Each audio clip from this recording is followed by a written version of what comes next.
Սիրելի հայրենակիցներ, քաղաքագետ Արամ Ավետիսյանի հետ եռատոնի եւ դրա խորհրդի մասին կխոսենք, կփորձենք հասկանալ նրա կարծիքը։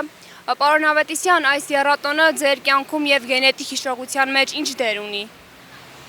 Շնորհակալ եմ հարցի համար։ Գենետիկ այդպես որպես ինստիտուցիոնալ հիշողության մեջ բնականաբար առաջի հիշողությունը դա մեր պապերի հաղթանակն է մեծ հայնական պատերազմում, որտեղ որ հայ ազգը գիտեք ինչպիսի մեծ ավանդ է ունեցել եւ 600,000 հայ մասնակցել է այդ պատերազմին մեծ հայնական եւ որից ցավոք սրտի 300,000-ը չի վերադարձել հայինիկ, զոհվել են եւ բնականաբար մեր մանկությունը այսպես որպես գենետիկ հիշողություն, որպես ինստիտուցիոնալ հիշողություն մեր այդ մանկությունը անցել է հենց այդ մեր մեծերի պատմվածքներով եւ այնուհետեւ մեր նաեւ իմ բնակավարում միջազգային հարաբերությունների ավելի խորապես գիտական տեսանկյունից եմ ես նաեւ ուսումնասիրել մեծ հայնական պատերազմը, երկրորդ համաշխարհային պատերազմը, պատճառները թե ինչը հանգեցրեց ամենամեծ գլոբալ կոնֆլիկտին երկրի մոլորակի վրա, բայց այսօր չեմ ցանկանա այդպես խորքային անդառնալ, որովհետեւ մեր ժամանակը իմ կարծիքով չի հերիքի, ես ավելի առօրյական խնդիրների ցանկանամ անդառնալ, այսպես էգզիստենցիալ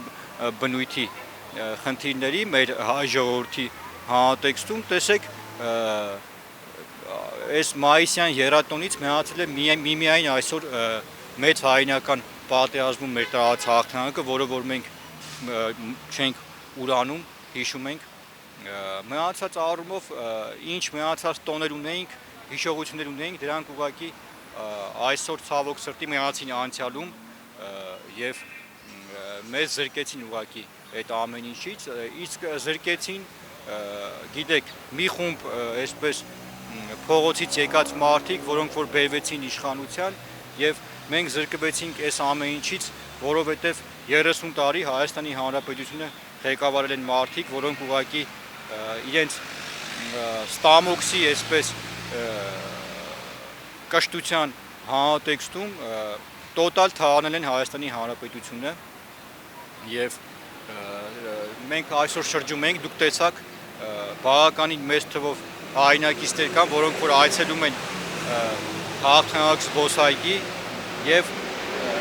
մի տոն է մնացել հայրենական պատերազմում մեր տարած հաղթանակն է մնացել, որ մարդիկ գալիս են գոնե որպես փոփանք, որ մենք ինչպիսի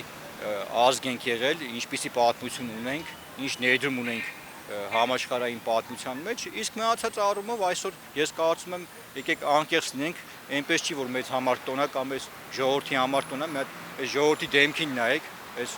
հայացքները նայեք, մարդիկ ուղղակի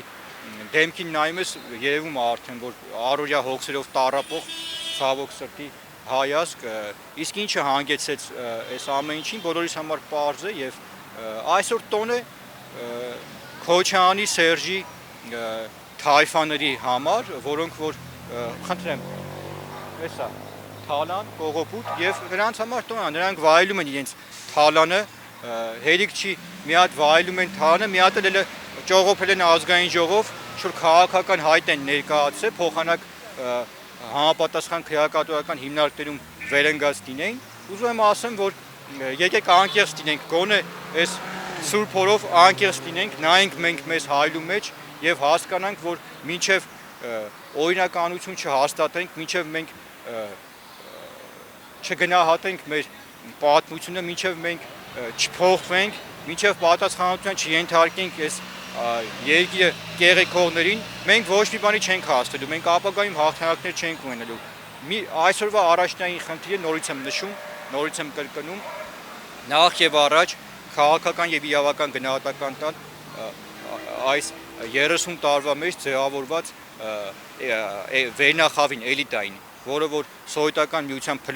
փլուզման արդյունքում ձևավորվեց եւ ինչպիսի արատավոր իրավիճակ ունենք։ Մինչև մենք գնահատական չտանք այս երևույթին, սրանց տեղը ցույց չտանք, սրանց չնետենք պատմության աղբանոց, մենք ապագա չունենք։ Նորից եմ նշում, այլ դրանք չկա, կամ մենք պետքա սրանց տեղը իրենց ցույց տանք, կամ ուղղակի ամեն տարի գանք որպես փոփանք, այսպես շրջենք մայիսի 9-ով, մեզ ներշնչենք, որ ամեն ինչ լավ է, բայց դուք ձեր աչքով տեսնում եք ինչա կատարվում եւ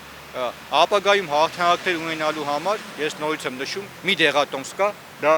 պատասխանատվության ենթարկել այս խունտային, այս 30 տարի հայ ազգին կեղեքած, այսօր գցած այս էլիտա կոչվածին։